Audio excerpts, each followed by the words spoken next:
Roll call, please. Mr. Perry? Here. Mr. Donahue? Here. Mr. Evans? Here. Mr. Gahan? Here. Mr. Rogan? The purpose of said public hearing is to hear testimony and discuss the following: file of the Council number 16, 2018, an ordinance establishing a no parking zone along the easterly side of Stafford Avenue, beginning approximately 45 feet north from its intersection with Willow Street and continuing 170 feet to allow for site distance for a proposed driveway by Dale and Lisa Kramer for a property located at 623 Stafford Avenue. There are no names on the sign-in sheet. Is there anybody who would like to address council on this matter? If there's no one, I call this public hearing adjourned.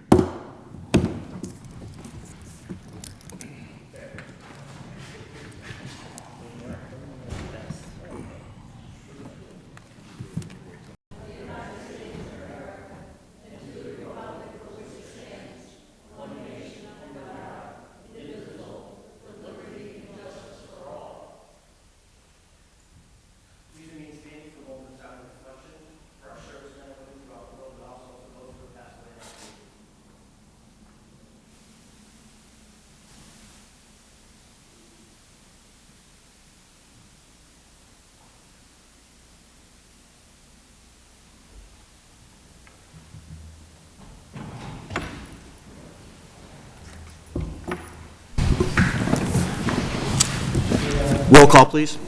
Mr. Perry? Here. Mr. Donahue? Here. Mr. Evans? Here. Mr. Gahan? Here. Mr. Rogan? Please dispense with the reading of the minutes. Third order, 3A Single Tax Office, City Funds Distributed Comparison Report 2017-2018, year-to-date April 30, 2018. Are there any comments? If not, received and filed. 3B Tax Assessor's Report for hearing date to be held May 16, 2018. Are there any comments? If not, received and filed. Do any council members have any announcement this time? Yes, I do. The Lackawanna County Land Bank has applied for and received a local share account grant in the amount of $65,000 to establish a Blight to Bright program in Lackawanna County. The Land Bank has joined with NeighborWorks of Northeastern PA to present a series of town hall public meetings in various Lackawanna County communities to discuss and identify the causes of blight, advertise the Blight to Bright program, and to help them prioritize their immediate needs. The first of these town hall meetings will be held on Wednesday, May 23rd, 2018, at 6 p.m. at Goodwill at North, 1539 North Main Avenue in Scranton. And the mediator, and that's all I have. Thank you. Any other councilman? I have one announcement. There'll be a motion to suspend council rules to move item 6B, extending the 10% waste disposal discount period to 7th order for final passage this evening. If anyone would like to speak on this particular piece of legislation, they may do so during fourth citizens participation. Thank you. Fourth order, citizens participation. Our first speaker tonight is Ray Pilch.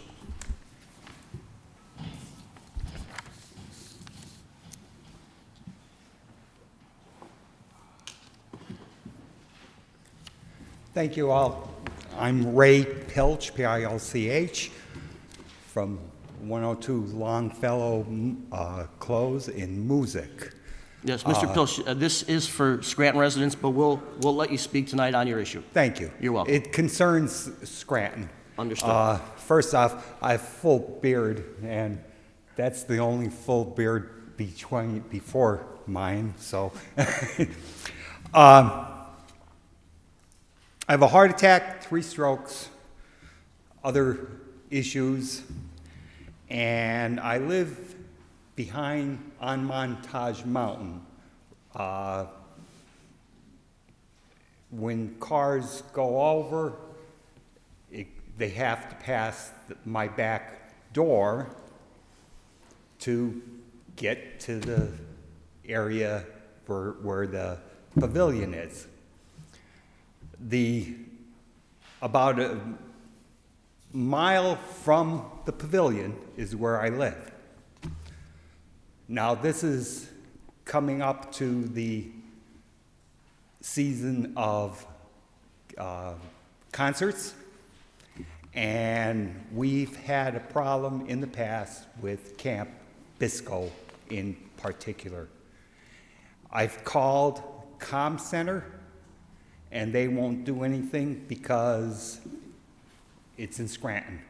They won't do anything. I ask your indulgence.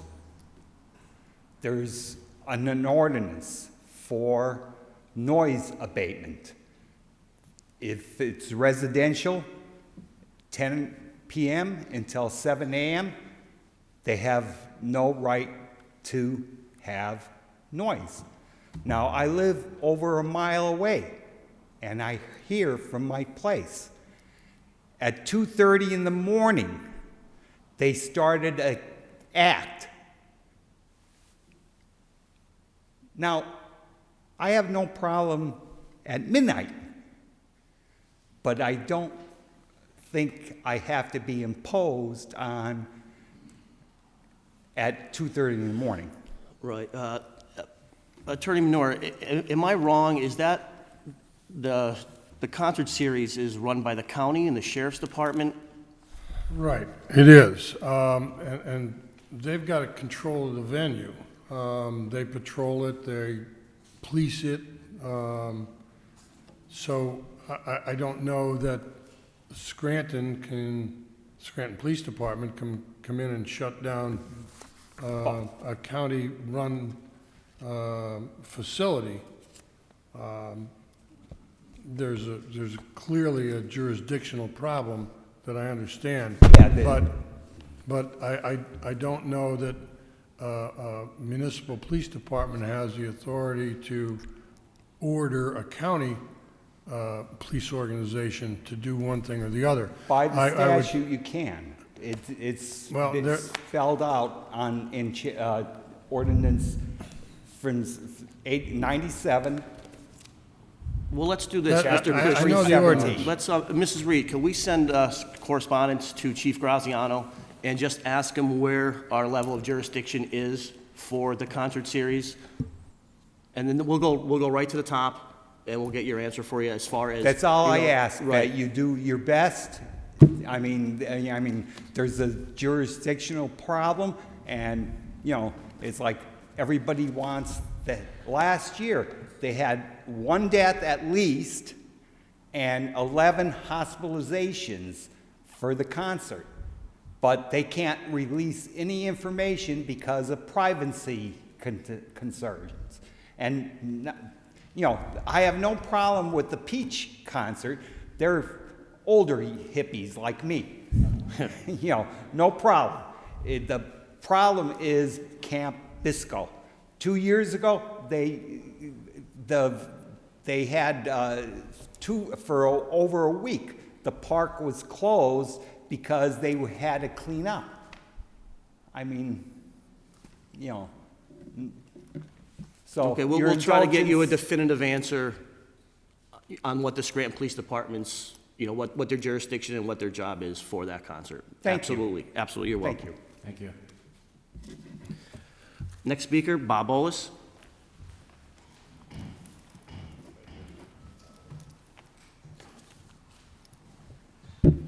Evening, Council. Bob Bolus, Scranton.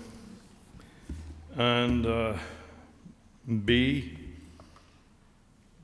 I think you need to table this. It's putting people through undue stress because of the tardiness in getting the bills out.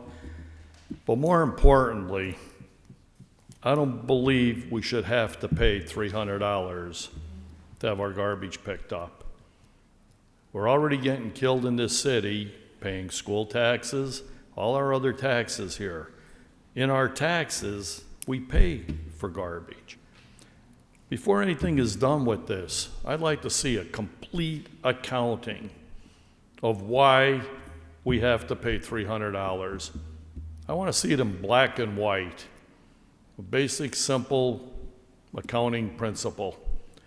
Show me why we have to pay $300 for people to go to the landfill, people to sit around waiting till the garbage trucks come back, why we haven't put a comprehensive study together to have our garbage trucks making right-hand turns at every intersection than sitting there, and why we keep spending all this money on labor and time, and there's no justification why we're paying an additional $300 to pick up the same garbage we're paying taxes for. This is the responsibility of our leadership, and I honestly believe, sincerely and without any question, we're being gouged by the city of Scranton to move our garbage for no justifiable reason. And you need to table this stuff, and you need to start looking intelligently why, when, and why we're paying these high costs. Because nobody could tell me here in black and white or a simple solution, it costs us this much more money to operate our DPW, and now we got to add $300 more. Or it costs us more for a tipping fee, which doesn't cost us any more for a tipping fee because we have a discount there. So it doesn't add up. It's not a black and white situation. This is totally a black situation, and it's a deep hole that the people in this city, seniors and everybody else, are getting the screws put to them. And now we want to pass this, and we don't even know why we're passing it. As I said before, it's a taxation without representation. It's a fee. You could put a fee here, but you won't put a fee on the University of Scranton or others to collect more money for the people in the city. So these are just common sense things, but nobody's doing anything about them. There's potholes on Mulberry Street by the University, Lackawanna Avenue, Boulevard Avenue, the Morgan Highway. Try driving on them. So I keep hearing from people. I got a letter from this one. This one called me, told me I'd take care of this, but nothing's done. We talk about it. And last week, in all due respect to you two guys, Mr. Donahue, Mr. Gahan, when it came to the nurses, Mr. Donahue had something important to do at 7 o'clock at night. You had something to do, Mr. Gahan, in the evening. Well, I operate 7 companies, and I'm a 7-day, 24-hour operation through all my companies. Yet, out of respect to these nurses, I took the time from my companies to show up down there. And at any time, I could have been called to an emergency, a truck wreck or another accident. But I put that to the side because it was important. It was respectful to these people. If this was a teacher's deal, I guarantee you, you two would have showed up.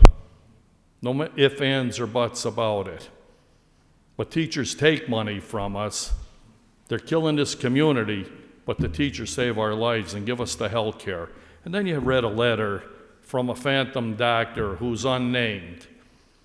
Well, he's an embarrassment as far as I'm concerned. To write a phantom letter and not sign his name to it in support of the nurses, they should have been standing out there with their nurses, because without their nurses, let me tell you, the doctor can't perform a darn thing and do anything at all. They should have sided with the other hospitals and literally put a blackade on these hospitals for the mistreatment of our nurses. They're the lifeblood in there. When a doctor goes home, your hands are in the hands of a nurse. And it was disrespectful from everybody not to stand there and support them. As I told you in the past, my mother was a nurse for almost 30 years at the Mercy Hospital. And I know what a nurse is about. I come from a medical background. I'm EMT certified. I've been credited with saving lives. The issue is, it was treated lightly. And I honestly believe you two guys owe them an apology for making something else more important than them. But when it came to campaigning, the first place you Thank you, people Mr. Bowes. Thank you. were there to get your campaign done. And I just think it's an embarrassment to all of us that you guys could ask for their vote but can't stand up and support thank them. you, Mr. Bowes. Thank you. Next speaker, Lee Morgan.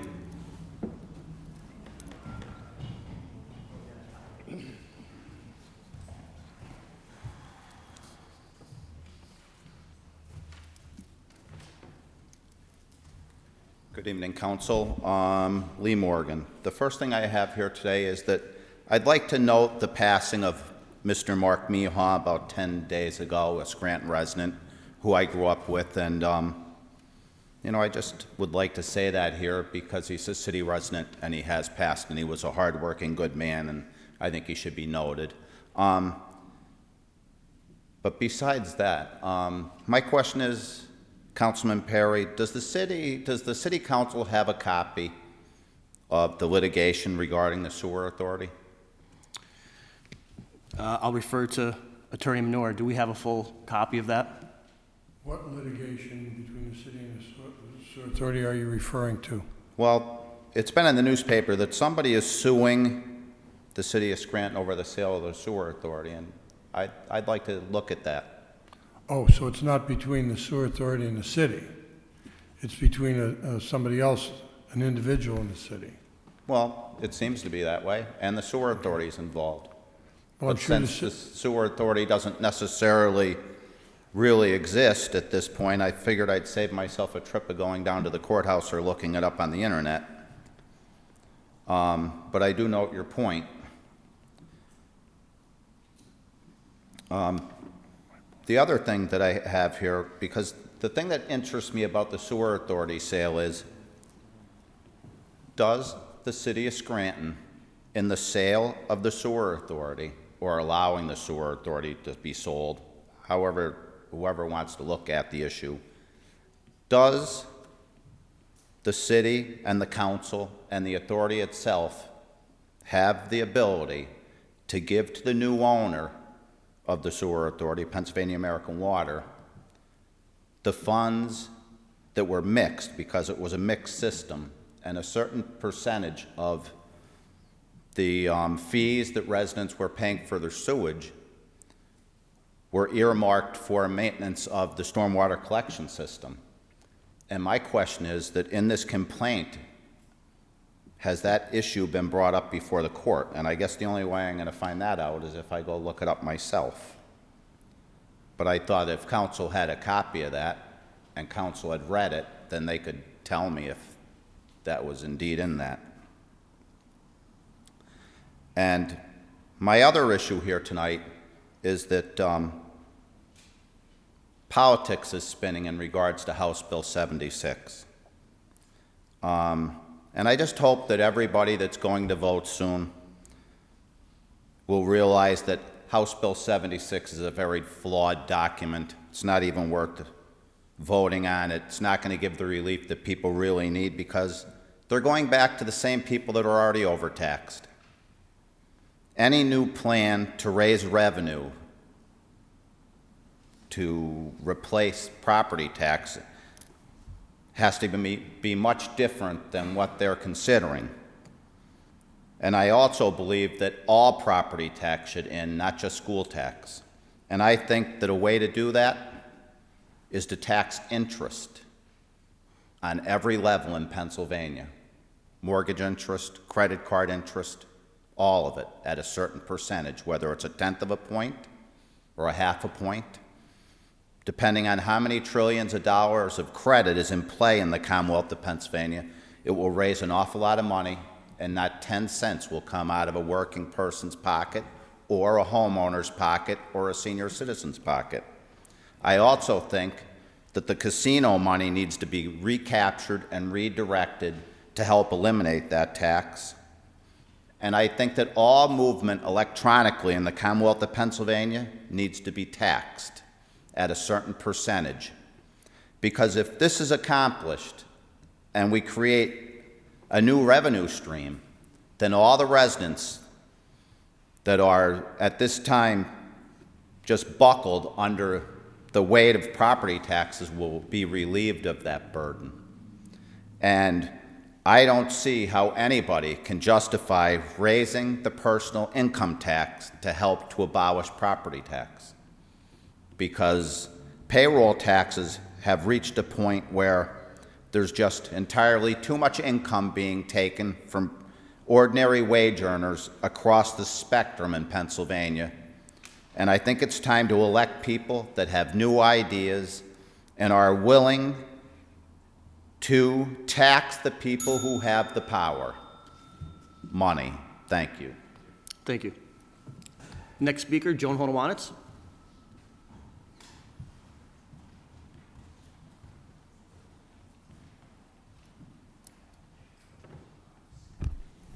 Joan Hovland, Scranton resident and taxpayer.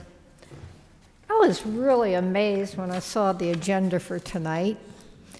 4 items, so I guess things are going very well in the city. And in fact, the last several weeks, there hasn't been much new legislation coming forward, so things must be going very well.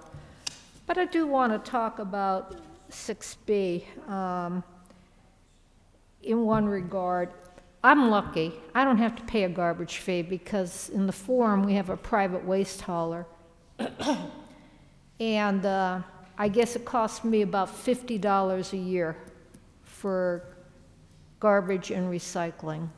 You know, so I don't know about this $300 figure that you all toss around. But correct me if I'm wrong, didn't the garbage fee bills come out late last year? And I don't know what the issue was, I really don't recall. I sat in your caucus tonight and I heard allusions to perhaps an IT, information technology type problem, maybe involving a particular zip code. And I just don't understand. Correct me if I'm wrong, but didn't we decide on the $300 figure when we passed the budget in December? So couldn't we have started preparing the bills in December? I'm not paying the fee. I talked to my nephew over the weekend and I said, Bobby, did you get your garbage fee bill? No. But he says, you know, I looked up what the date of the check was last year that I paid. It was April 17th and I paid it immediately because he wanted that discount. So here it is, May 7th. I don't know what the problem is, why an IT or zip code problem should cause such a delay. But I can't believe that would happen if they started working on it as soon as they know the dollar figure. Okay, so that if an issue arises, they could have fixed it and gotten them out on time. For some reason, the county and the city get out the property tax bills. And I've been paying property tax bills since 2003, and I don't recall one being substantially late. So maybe the administration should look around at some of the local colleges. They have computer science departments, and, you know, I mean, those kids are so good. They can make angels dance on the head of a pin. So if there's an IT issue or anything, I don't know. I know you have a very small IT department in the city. Maybe they need the help. But, you know, if I were paying this garbage fee, I would be so insulted. Not only do I have to fork over $300, but you're making me wait for the bill? Come on, guys, let's get real here. You know, somebody needs to tell you why these bills are consistently late. You're not, you know, you're treating the people like, hey, we're not only going to cut your right arm off, let's cut your left arm off too. I would like to know, hopefully you can get an answer and explain to us next week, what went wrong? We're asking for that answer. You know, I mean, it can't be that hard to do. You know, zip codes are not new things. So hopefully with all this lack of legislation, you know, they can get their act together down there. And I'm not blaming, you know, the clerks down there. This is a leadership issue. The mayor should be taking a personal interest in this, because this is the second year, or maybe the third year in a row. Did it happen 3 years in a row? It wasn't as bad 2 years ago, but it was certainly later. Well, Yeah. well, let's try to get our act together. We look like the Keystone Cops down there. Thank you. Thank you. Thank you. Next speaker, John Morrow.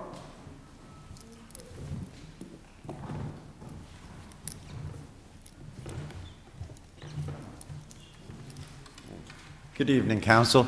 First, I'd like to speak personally and remind folks that in recognition of Nurses Week, we'd like the community to support the SEIU's negotiations at Moses Taylor with CHS for a fair contract on their behalf. And I think everyone should appreciate these healthcare professionals and support them. in their struggles with these negotiations.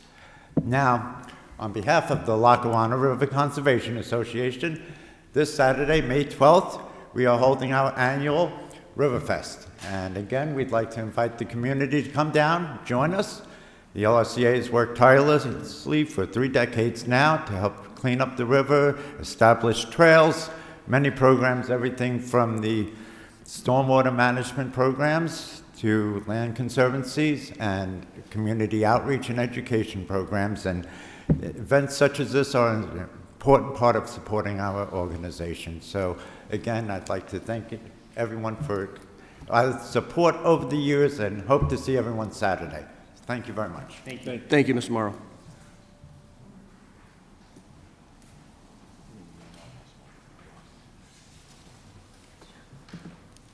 Thank you.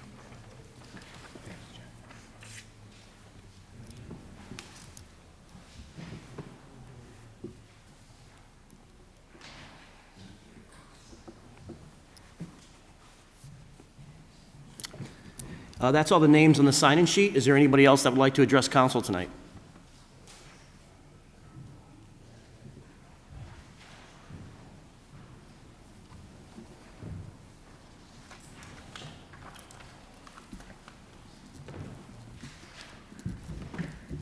Good evening, Marie Schumacher.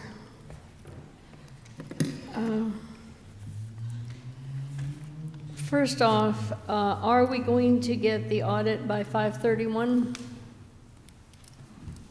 I don't know if we have a commitment yet, but I think we're moving in that direction. Every year it's been an improvement since we've been doing it the way we're doing it. Okay. It's interesting that Joan brought up the uncrowded agenda, because I went back just, we're a third of the way through the year, and you haven't done much. I've logged all of the ordinances from that were introduced and the resolutions, and the resolutions outnumber the ordinances, which most, if not all, of the resolutions are just sort of pro forma, because I think the mayor could actually go ahead anyway, even if you voted no on somebody or some of the things in the resolutions. So I recall Faye having been here, Faye Franis, a while back, giving some statistics on other cities in the Commonwealth that meet on different schedules. And it occurs that I have a conclusion after listening to all of that I think you people could do with 2 a month. You're not really doing that much that I don't think you couldn't hold a special meeting if something really important came up. But, 34 out of the number of meetings you've had is, again, it's mostly resolutions. The other thing, it would save us money, because instead of your 12.5, you could get 6,250.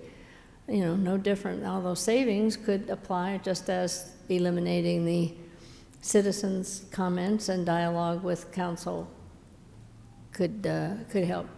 Also, and Mr. Rogan's not here tonight, but I was astounded last week to learn that he apparently considers his seat at the pension board to be his and his alone because he's president. I'm sorry, but I think the president was selected because he leads the group, and I think to me, it's inferred that it's a group decision, and he just takes the action. So I think that's one of the things that should be in a new home rule charter. I think we're overdue. I think we've learned a lot of things from the last decade on unintended consequences of some of the actions that were made with good intentions, but turned out to be not so good for the taxpayers. And I really think that should be considered for next year's budget, is to reduce the meetings to 2 a month. Now, I know when I go in an elevator, new subject, when I go in an elevator, there's an inspection sticker, and I believe they're by the city. Are the public garages subject to inspection by the city? And if they are, what is the frequency? I'm not sure they're required, but as far as inspection is concerned, but they do have to get permits for all the work that is being done, because it's a private contractor who is running the garage. Well, you know, I'm more concerned, if you go back, it's 2 years now? Wait a minute. If you go back 2 years, when they were doing the deed on the parking authority, I do have here the mayor's comments, just a minute, maybe. Yeah. The mayor was quoted in the paper as saying, with respect to the Electric City Garage, the Electric City Garage was less than zero in value because of all the money it needs to be repaired, Mr. Courtwright said. The city might have just torn it down if not for Mr. Basilica, he said. Now, if the garage is in that bad a shape, it's being used today, right? They're charging money to park there. So has it been inspected? Is it safe? Was it really that bad? Or did Mr. Courtwright maybe slip one by us? But Well, we know there was... I'll wait for the answer, either motions or next week, but thank you. Thank you. Anyone else like to speak?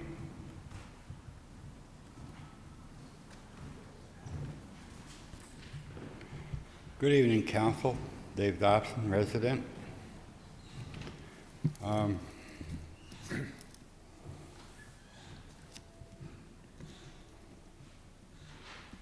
Once again, I'll mention the Mulberry strip mine holes in the middle of Mulberry Street, in between CK and the pizza place, Goodfellas. Trash is on the agenda again, and yes, these bills are really late. Could we just show up and pay the damn thing? Please. I'll just walk in and pay. I believe you could, Wayne. Wasn't that mentioned today that they could just go in and pay the $270 before they get the bill? Yes. Mm-hmm. So if you want to pay it ahead, they'll just keep track of it, or you want to do it. Because I've been sitting on the money, and you know, I know what's going to happen. I'll have some issue come up, and one time I forgot the checkbook. I wound up paying $15 extra. I came all the way downtown and realized the checkbook wasn't in my pocket and it was closing time, you know.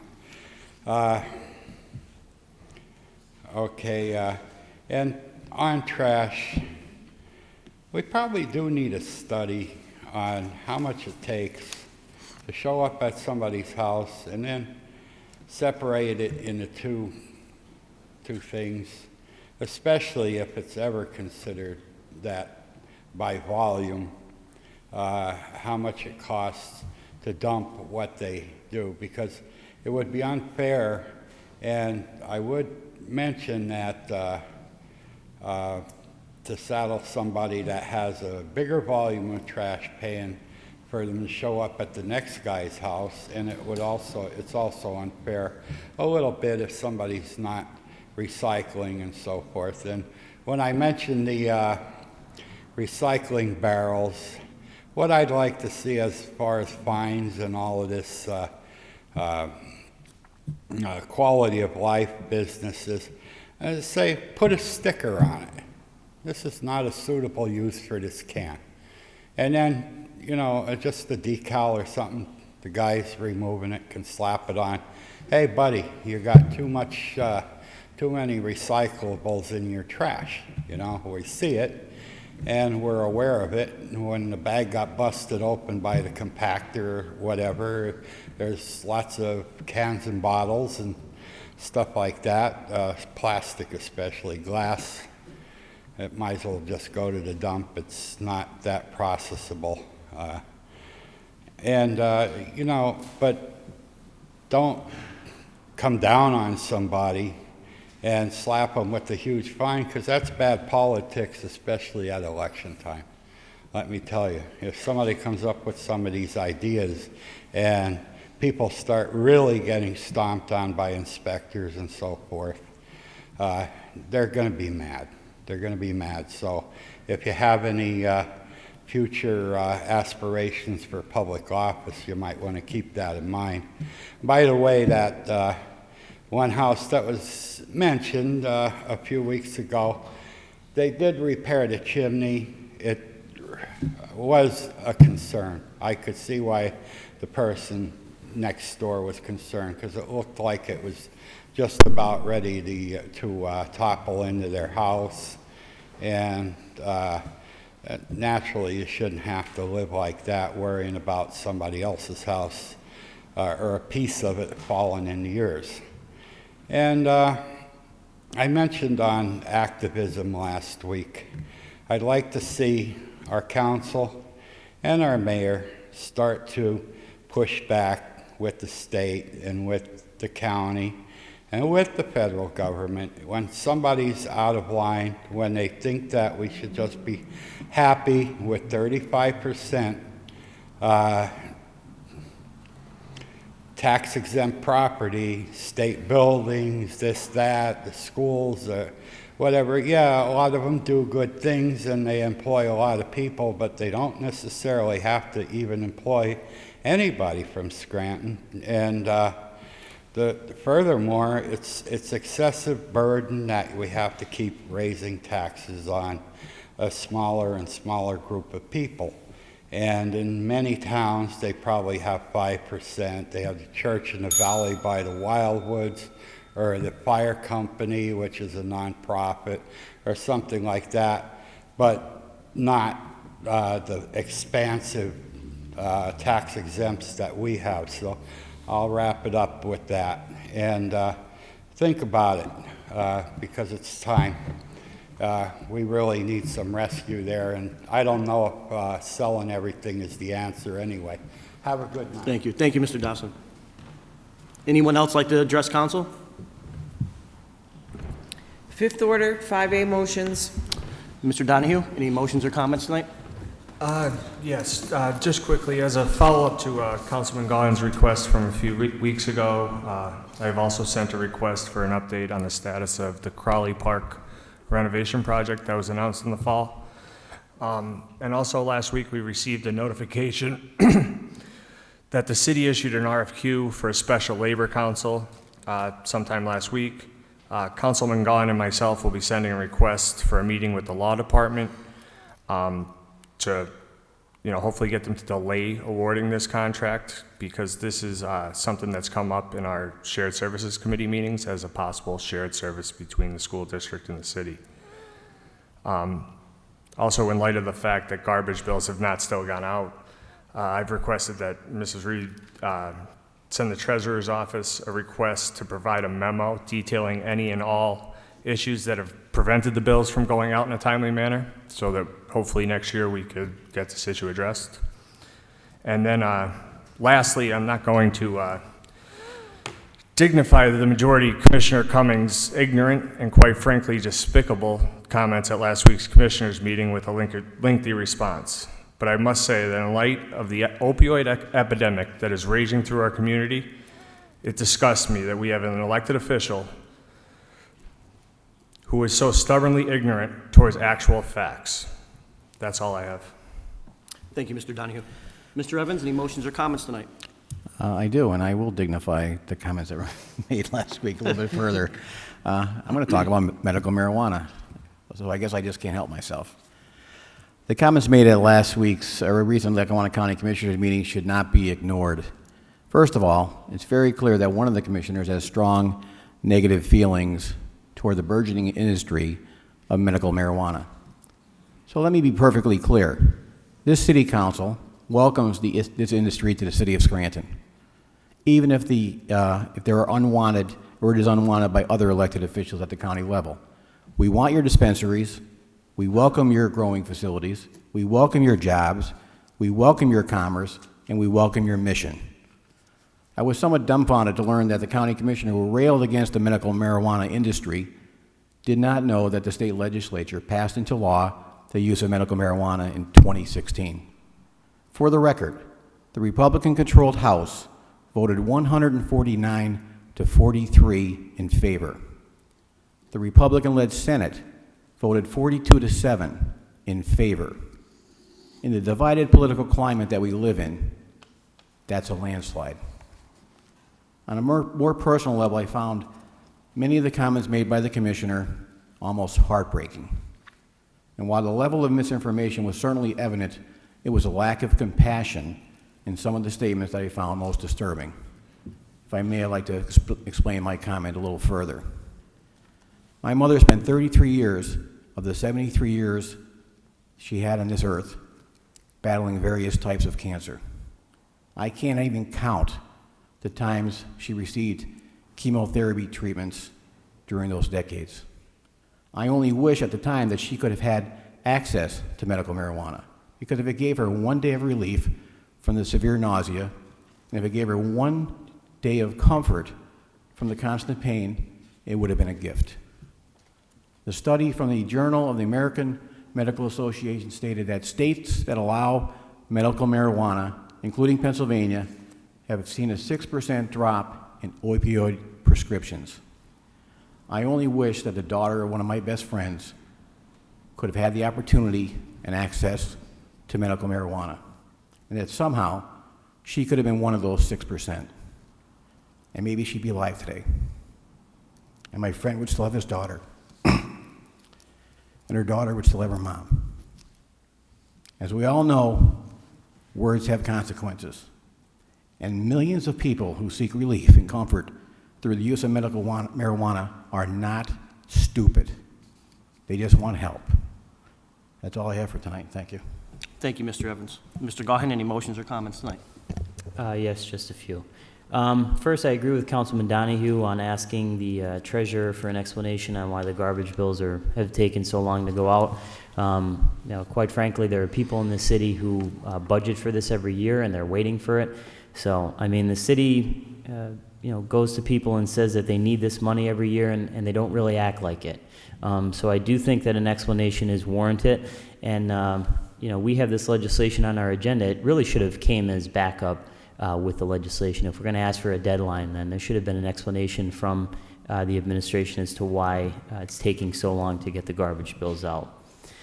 Secondly, I just want to read into the record a letter that Councilman Donahue, Councilman Perry, and I are going to send out to Mr. Justin Davis, the CEO of Moses Taylor Hospital, regarding the recent strike with the nurses. Dear Mr. Davis, the Council of the City of Scranton strongly supports the nurses at Moses Taylor Hospital who are exercising their right to stand up for a fair union contract that improves working conditions and increases the quality of patient care in our region. Our constituents and all patients throughout northeastern Pennsylvania deserve the highest quality of care. That care is compromised when hospitals are understaffed, causing nurses to be pulled from unit to unit and forced to work overtime when they're undeniably exhausted. We are grateful to the Moses Taylor nurses who are standing up for patient care and holding Commonwealth Health accountable for putting profits before patients. As the women and men on the front lines, nurses must have a voice in how care is delivered to their patients. For more than a year, the dedicated nurses at Moses Taylor Hospital have been trying to address critical staffing issues that they believe could compromise patient care. In response, Commonwealth Health has let their contracts expire and engaged in unfair labor practices. Commonwealth Health has a responsibility to the community we represent, and it is time to agree to union contracts that put patient care before profits. We are proud to stand with Moses Taylor nurses. We'll be sending that out once the three of us sign it. Secondly, I'd like to make a motion that Scranton City Council invite Mayor Courtwright and his administration, along with the Pennsylvania Economy League, to a public caucus in council chambers for the purpose of discussing the Act 47 exit plan for the city of Scranton that was adopted by this council in July of 2017. There's a motion on the floor. Do I have a I'll second? second that. There's a motion and a second. On the question? Yes, on the question. I mentioned this last week, but I just want to put it into motion form. I think this caucus is extremely important for a number of different reasons. Number one, to get an update a year later on any progress that's been made towards several provisions within the exit plan. Workforce cost containment, debt management policy recommendations, workers' comp funding recommendations, pension disability, economic development initiatives, stormwater management, and general exit plan provisions, revenue, and financial management. The design of the exit plan is to ensure the termination of the city's distressed status after 3 years. This exit plan includes revised baseline financial projections for the city for the period 2017 to 2020, and I think it is important to hear a year later from the mayor and the Pennsylvania Economy League where we stand as we approach that Act 47 exit deadline. I'd also like to make a recommendation to the mayor and his administration to follow what the governor of Pennsylvania has been doing, Tom Wolf, with something called Cabinet in Your Community. This is a new initiative formed by the governor. Want to vote on the motion? Oh, we have to vote on the Yeah, motion. I'm sorry. Ahead of Bill's myself. just getting ahead of himself. Anyone else on the question? I agree with Mr. Gahan. There's a lot of moving pieces and there's a lot of entities to leave in Act 47, so I think council getting updated by the administration is very much warranted. All in favor? Aye. Aye. Opposed? Ayes have it, so moved. Thank you. What I was saying before I got ahead of myself there, that Governor Wolf has been doing something called Cabinet in Your Community, and this is a new initiative to provide a platform for engagement between cabinet secretaries and local communities throughout Pennsylvania. And my recommendation to the mayor and to his administration is I think that Scranton should do something similar. We could call a cabinet in your neighborhood. And I think this has been done years ago, maybe under Mayor Connors, where you would bring in the DPW director, the OECD director, different members of the cabinet to neighborhood meetings and give a presentation on what goes on in their departments and most importantly to take questions. I think it would be a great opportunity to increase civic engagement and give an understanding of city operations within our neighborhoods. I'll be attending a neighborhood meeting at the end of May in the Hill section, and I can guarantee you that I'll receive a ton of questions about the DPW, about the police department, and about other departments in the city. And I think it would be a good initiative on the part of the mayor to bring his cabinet people out to the neighborhood so that people get the opportunity, number one, to meet them and to get to know them and to ask them questions, and for the cabinet members to let the public know what's going on in the city of Scranton. So I think that is very important.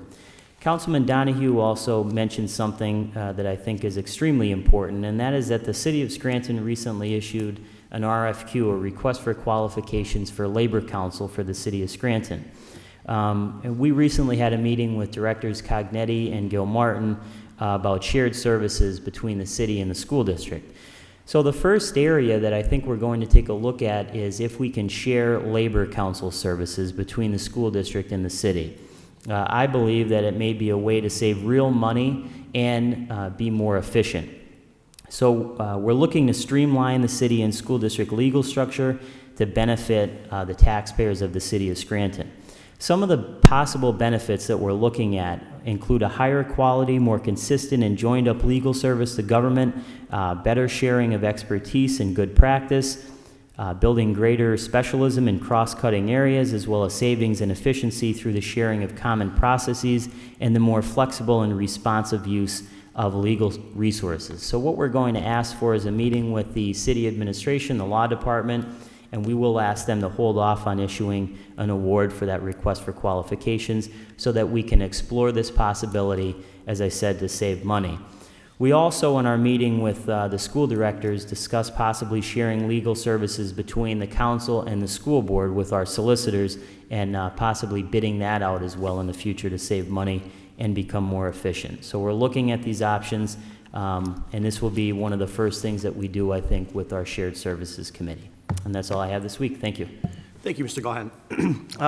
The only thing that I want to address tonight that a couple of my councilmen already addressed, it seems like it was a hot topic locally, was the issue of medical marijuana. Now, I've seen the benefits of medical marijuana firsthand in my life, and anyone who knows me knows how opposed to opioids and how involved I am with the abuse of opioids, watching a loved one die. due to the abuse of opioids, this is just, it makes so much sense to endorse, be a proponent, and encourage the use of medical marijuana for the people who need it.